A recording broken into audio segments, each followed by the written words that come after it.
ఇవాళ ఒక చాలా ఇంపార్టెంట్ టాపిక్ మీద మాట్లాడదాం అనుకుంటున్నా. It is about giving up or quitting. ఎందుకో మనం చిన్నప్పటి నుంచి మన సొసైటీ మనల్ని ఎట్లా ప్రోగ్రామ్ చేసేసిందంటే quitting is wrong, giving up is wrong. అది కరెక్టే. పెన్సిల్ బాక్స్ వెనకాల, ఆటో వెనకాల, లారీ వెనకాల మోటివేషనల్ కోట్స్ చదివినాం మనం. Winners never quit, quitters never win అని, లేకపోతే నెవర్ గివ్ అప్ అని, keep working towards it and all that. అదంతా కరెక్టే, బట్ కొన్ని కంటెక్స్ట్లో మాత్రమే. For example, cycle నేర్చుకుంటున్నావు, are swimming నేర్చుకుంటున్నావు, ఆర్ మ్యాథ్స్ ఎగ్జామ్ ఉంది ఒక నెలలా, ఇవాళ మ్యాథ్స్ చేస్తున్నావు కానీ ఇవాళ వస్తలేదు నీకు ప్రాబ్లమ్ సాల్వ్ చేయడానికి. అట్లాంటి టైంలో you should not quit, you should not give up, you should keep at it. For example, cycle దొక్కుతున్నావు నువ్వు, ఇవాళ పడతావు, రేపు పడతావు, మోకాలకి దెబ్బలు తగులుతాయి, కానీ 4-5 రోజులు అట్లా పడిన తర్వాతనే నీకు సైకిల్ వస్తుంది. ఇది general principle. Same is with mathematics, same is with learning to swim. ఇవన్నీ కంటెక్స్ట్లో మాత్రం giving up is wrong, should not do it. But there are certain circumstances where giving up is the right option, quitting is the right option.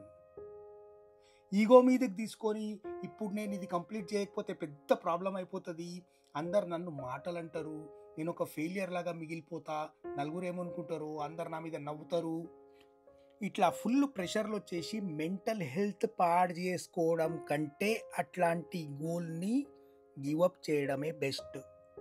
ఈ whole goal setting and achievement ప్రాసెస్లా ఒక చిన్న విషయం మనం గమనించము. ఏంటంటే గోల్ సెట్టింగ్ అనేది ఇమోషన్స్తో అవుతుంది. Full emotional అయిపోయి మనం గోల్ సెట్ చేసేస్తాం, ఆ ఖతర్నాక్ నేను చేసేస్తా అని. కానీ అది అచీవ్ చేయడానికి బయలుదేరినప్పుడు ఇమోషన్స్ పనికిరావు. Logic, reasoning, hard work, physical health, mental health ఇవన్నీ ఇన్వాల్వ్ ఉంటాయి. మనకి సూట్ కాని గోల్ ఒకటి సెట్ చేసుకొని దానివల్ల tension, exhaustion, anxiety, mental health పాడు చేసుకోవడం తప్ప ఏముండదు. ముఖంలో నవ్వు ఉండదు, మొత్తం సాడ్ అయిపోతాం, లోపల నుంచి సంతోషం లేకపోతే ముఖం మీద గ్లో ఉండదు, ఎట్లనో అయిపోయి జుట్టు రాలిపోయి పిచ్చోళం అయిపోతాం అనమాట. Why? Because of setting the wrong goals for yourself. ఇట్లాంటి టైంలో ఒక స్టెప్ బ్యాక్ తీసుకొని కొన్నిసార్లు ఆలోచించడం బెస్ట్. స్టాప్ చేయాలా, బ్రేక్ చేయాలా, sometimes if possible completely give up చేయాలా. It is completely okay. So ఈ ప్రాసెస్లో ఏమవుతుందంటే there are 2 important factors you to understand. ఫస్ట్ది వచ్చేసి ఆపర్చునిటీ కాస్ట్.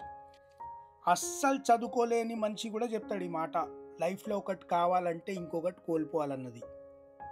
ఆ కోల్పోయిన దాని వాల్యూ ఇప్పుడు మనకు వచ్చేదాని వాల్యూ కంటే ఎక్కువ ఉంటే it's a bad deal, which means it is a bad goal. You don't need it in your life. అది వదిలేయడం బెస్ట్. ఒకవేళ నువ్వు అచీవ్ చేసేది నువ్వు కోల్పోయిన దానికంటే ఎక్కువ వాల్యుబుల్ అయితే okay, it is good, very good, no problem. హిందీలో ఒక సామెత ఉంది, సర్ సలామత్తో పగిడి హజార్ అని. నీ తలకాయ బాగుంటే నువ్వు 1000 రకాల పగిడీలు వేసుకోవచ్చు దాని మీద. నీ తలకాయనే లేదనుకో, నువ్వు ఏం పగిడీలు వేస్తావు, ఏం చాయిస్ చేస్తావు నువ్వు? ఒక్కసారి ఆలోచించండి.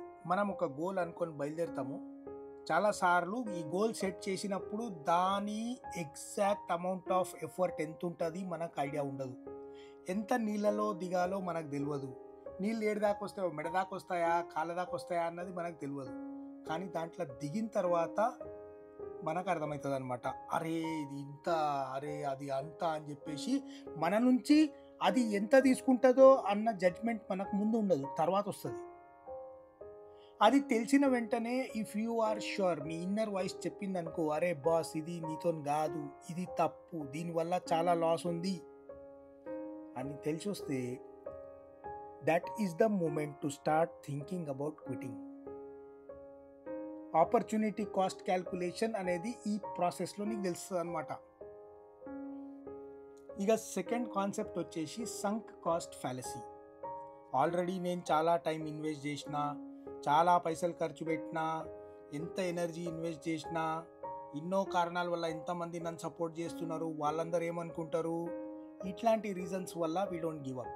We just stick to it even though it is sucking the blood out of you day in and day out. ఇట్లాంటి టైంలో ఎఫర్ట్స్ కంటిన్యూ చేయాలా వద్దా?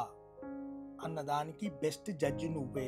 లోపల నుంచి మనకు ఒక ఇన్నర్ వాయిస్ ఉంటుంది, అది చెప్తుంది మనకు, అరే నువ్వు ఎక్కువ చేస్తున్నావు, కొంచెం ఎక్కువైపోయింది, కొంచెం స్కేల్ డౌన్ చేయి, కొంచెం స్లో డౌన్ అవ్వు, కొంచెం రెస్ట్ తీసుకో, కొంచెం బ్రేక్ తీసుకో, లేకపోతే కంప్లీట్లీ వదిలేసే, ఇది నీకు మంచిది కాదు అన్న వాయిస్ ఉంటుంది. కానీ ఈ ఎక్స్టర్నల్ ప్రెషర్స్ వల్ల మనం ఆ మాట వినం.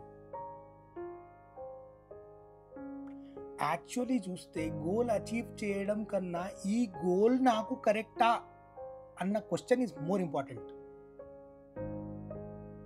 మనం ఎంచుకున్న అప్రోచ్ కరెక్టా, దీనివల్ల నాకేం ఎఫెక్ట్ అవుతుంది, నా మెంటల్ హెల్త్కి ఏమవుతుంది అన్న clarity is far more important than actually achieving the goal it self.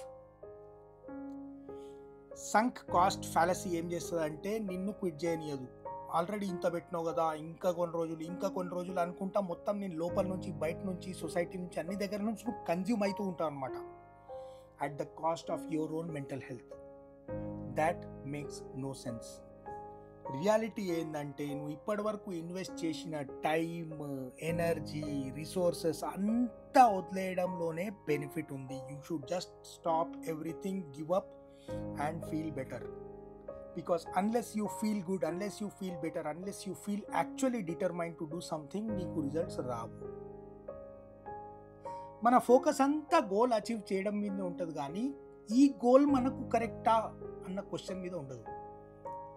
ఒక డెస్టినేషన్కి వెళ్ళే ఒక బస్సు ప్రతి స్టాప్లో ఆగుతుంది 2 నిమిషాలు. అట్లా మనం అట్ ఎవ్రీ స్టేజ్ ఆగి కొంచెం ఆలోచించాలన్నమాట, మనం ఎంచుకున్న అప్రోచ్ ఏంది, దీనివల్ల నాకేం ఎఫెక్ట్ అవుతుంది.